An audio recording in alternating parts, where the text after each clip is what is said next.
സദൃശ്യവാക്യങ്ങൾ 17-ാം അധ്യായം 11-ാം വാക്യം.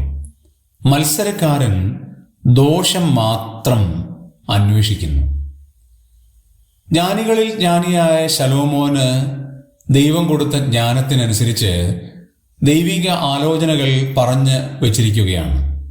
മത്സരക്കാരനായ മനുഷ്യൻ ദോഷം മാത്രമേ അന്വേഷിക്കുകയുള്ളൂ. നമ്മൾ മറ്റുള്ളവരോട് പറയുന്ന വാക്കുകളിൽ അവർ ദോഷം കണ്ടെത്തും. ദൈവവചന ശുശ്രൂഷ സഭകളിൽ നിർവഹിക്കുമ്പോൾ അതിൽ ദോഷം കണ്ടെത്തും.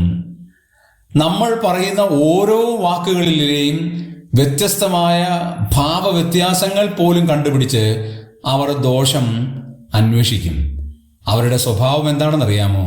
മത്സരക്കാരനാണ്, പ്രശ്നമുണ്ടാക്കുന്ന ആളാണ്, പ്രതികൂലത്തിന്റെ ഉപജ്ഞാതാവാണ്, സന്തോഷത്തോടെ മറ്റുള്ളവർ ജീവിക്കണമെന്ന് ആഗ്രഹിക്കാത്തവനാണ്.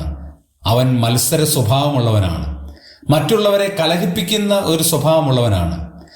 ചിലരെ കലഹിപ്പിക്കണമെന്ന ഉദ്ദേശത്തോടുകൂടി ചെറിയ ചെറിയ വാക്കുകൾ പറഞ്ഞ് മറ്റുള്ളവർക്ക് പ്രശ്നക്കാരനായി തീരുന്നവരാണ് മത്സരക്കാർ.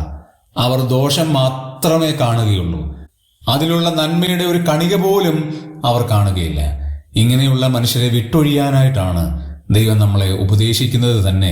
അത് നാം ചെയ്യുക.